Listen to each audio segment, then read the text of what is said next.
മലയാളികളുടെ മനസ്സിനെ ഇത്രത്തോളം വേട്ടയാടിയ ഇന്നും ഓർക്കുമ്പോൾ നെഞ്ചിൽ ഒരു വിങ്ങൽ അവശേഷിപ്പിക്കുന്ന മറ്റൊരു സിനിമയുണ്ടാകില്ല. 1989 AK ലോഹിതദാസിന്റെ തൂലികയിൽ നിന്ന് സിബി മലയിൽ വെള്ളിത്തിരയിലെത്തിച്ച കിരീടം ഒരു സിനിമ എന്നതിലുപരി മലയാളിയുടെ വൈകാരിക അനുഭവമാണ്. മോഹൻലാലിന്റെ സിനിമാ ജീവിതത്തിലെ തന്നെ ഏറ്റവും മികച്ച കഥാപാത്രങ്ങളിൽ ഒന്നായ സേതുമാധവൻ പിറവിയെടുക്കുന്നത് ഈ ചിത്രത്തിലൂടെയാണ്. അച്യുതൻ നായർ എന്ന സത്യസന്ധനായ പോലീസുകാരന്റെ ആയുസിന്റെ സ്വപ്നമായിരുന്നു മകൻ സേതുമാധവനെ ഇൻസ്പെക്ടർ യൂണിഫോമിൽ കാണുക എന്നത്. ആ സ്വപ്നത്തിലേക്കുള്ള ദൂരമത്രയും സേതുവും താണ്ടിയിരുന്നു. എന്നാൽ വിധി അവർക്കായി കാത്തുവെച്ചത് മറ്റൊന്നായിരുന്നു. തന്റെ മുന്നിലിട്ട് അച്ഛനെ തല്ലിച്ചതയ്ക്കുന്ന കൊടും ഗുണ്ടയായ കീരിക്കാടൻ ജോസിനെതിരെ ഒരു നിമിഷത്തെ ഗതികേടിൽ സേതുമാധവന് കൈയോങ്ങേണ്ടി വന്നു. ആ ഒറ്റ അടിയിൽ തകർന്നടിഞ്ഞത് സേതുവിന്റെ ജീവിതവും അയാളുടെ കുടുംബത്തിന്റെ സ്വപ്നങ്ങളുമായിരുന്നു. കീരിക്കാടനെ വീഴ്ത്തിയവൻ പിന്നീട് അയാളെക്കാൾ വലിയ ഗുണ്ടയായി സമൂഹത്തിന്റെ കണ്ണിൽ മുദ്ര കുത്തപ്പെടുന്ന കാഴ്ച.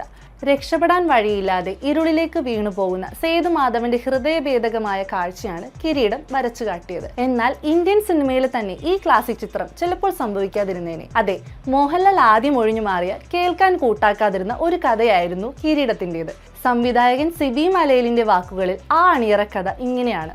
നിർമ്മാതാക്കളായ കൃഷ്ണകുമാറും ദിനേശ് പണിക്കരും സിബി മലയിലിനെയും ലോഹിതദാസിനെയും സമീപിക്കുന്നത് മോഹൻലാലിന് വെച്ചൊരു പടം ചെയ്യണമെന്ന ആവശ്യവുമായാണ്. കിരീടത്തിന്റെ കഥ മനസ്സിലുള്ള സിബിയും ലോഹിയും നിർമ്മാതാക്കൾക്ക് മുന്നിൽ അത് അവതരിപ്പിച്ചു. അവർക്ക് കഥ വല്ലാതെ ബോധിച്ചു. ഇനിയുള്ള വലിയ കടമ്പ നായകനെ കഥ കേൾപ്പിക്കുക എന്നതാണ്. പക്ഷേ അവിടെയാണ് പ്രശ്നം തുടങ്ങിയത്. കഥ കേൾക്കാൻ മോഹൻലാൽ ഒട്ടും തയ്യാറായിരുന്നില്ല. വരാൻ പോകുന്ന പ്രൊജക്ടുകളുടെയും മറ്റു തിരക്കുകൾ പറഞ്ഞ് അദ്ദേഹം ഒഴിഞ്ഞു മാറിക്കൊണ്ടേയിരുന്നു. ഒരു വേള താൻ സംവിധായകനായത് കൊണ്ടാണോ ലാലിന് ഈ സിനിമയോട് താല്പര്യമില്ലാത്തത് എന്ന് വരെ സിബി മലയിൽ സംശയിച്ചു. ഈ വേദന നിർമ്മാതാക്കളോട് പങ്കുവെക്കുകയും വേണമെങ്കിൽ ഈ പ്രൊജക്റ്റിൽ നിന്ന് താൻ പിന്മാറാമെന്ന് സിബി മലയിൽ പറയുകയും ചെയ്തു. എന്നാൽ നിങ്ങളില്ലാതെ ഈ സിനിമയില്ല എന്ന ഉറപ്പായ നിലപാടായിരുന്നു നിർമ്മാതാക്കൾക്ക്.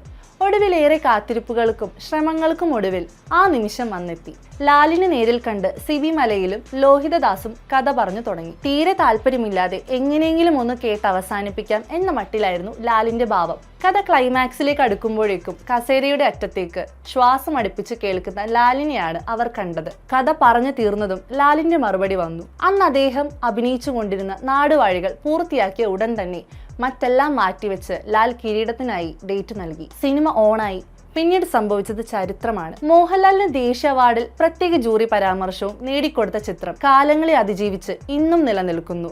ഒരുപക്ഷെ അന്ന് ആ കഥ കേൾക്കാൻ മോഹൻലാൽ കൂട്ടായിരുന്നില്ലെങ്കിൽ മലയാളികൾക്ക് അവരുടെ പ്രിയപ്പെട്ട സേതുമാധവനെ എന്നേക്കുമായി നഷ്ടപ്പെടുമായിരുന്നു.